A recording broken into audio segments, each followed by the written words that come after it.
ষষ্ঠ উপজেলা পরিষদ নির্বাচনের দ্বিতীয় ধাপে আগামীকাল লালমনিরহাট জেলার কালীগঞ্জ ও আদিতমারীতে নির্বাচন অনুষ্ঠিত হবে।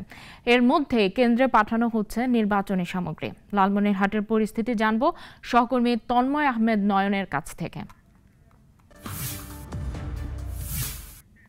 নয়ন, একটু জানান, লালমনিরহাটে কোনো ধরনের প্রভাব বিস্তারের খবর আপনার কাছে আছে কি? ভোটারদের আগ্রহ কেমন দেখছেন? শাইমা, আপনাকে ধন্যবাদ। আমরা আপনাকে জানিয়ে রাখতে চাই যে ষষ্ঠ উপজেলা পরিষদ নির্বাচনে আগামীকাল লালমনিরহাটের কালীগঞ্জ এবং আদিতমারী উপজেলা নির্বাচন অনুষ্ঠিত হবে। এই নির্বাচনে হেভিওয়েট প্রার্থীরা নির্বাচনে অংশগ্রহণ করেছেন। ভোটারদের মাঝে আমরা দলীয় নেতাকর্মীর বাইরে ভোটারদের তেমন আগ্রহ দেখছি না এই নির্বাচনে। তবে যারা প্রার্থী রয়েছেন তারা চেষ্টা করছেন যে সাধারণ ভোটারদেরকে ভোট কেন্দ্রে নিয়ে যাওয়ার জন্য। এদিকে লালমনিরহাটের কালীগঞ্জ উপজেলায় ৭৪টি ভোট কেন্দ্র এবং আদিতমারী উপজেলায় ৭০টি ভোট কেন্দ্রের সরঞ্জাম ইতিমধ্যে পৌঁছে গিয়েছে।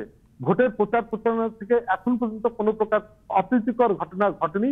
তবে আগামীকাল যেহেতু নির্বাচন অনুষ্ঠিত হবে, অনেকেই আশঙ্কা করছেন, সাধারণ মানুষের সঙ্গে আমরা কথা বলছি, যেহেতু হেভিওয়েট প্রার্থীরা এখানে প্রতিদ্বন্দ্বিতা করছেন, সহিংসতার আশঙ্কা রয়েছে। আমরা জেলা প্রশাসনের সঙ্গে কথা বলেছি, নির্বাচন কমিশনের সঙ্গে কথা বলেছি, তারা আমাদেরকে জানিয়েছেন যে তারা যে কোনো ধরনের অপ্রীতিকর পরিস্থিতি নিয়ন্ত্রণে রাখতে প্রস্তুত রয়েছে। প্রত্যেক ইউনিয়নে একজন করে ম্যাজিস্ট্রেট রাখা হয়েছে, নিয়োগ করা হয়েছে। এই ছিল লালমনিরহাট থেকে ভোটের পরিস্থিতির সর্বশেষ। একমাত্র ওয়ালটন এসি দিচ্ছে 1 বছরের রিপ্লেসমেন্ট গ্যারান্টি এবং কম্প্রেসারের 10 বছরের গ্যারান্টি।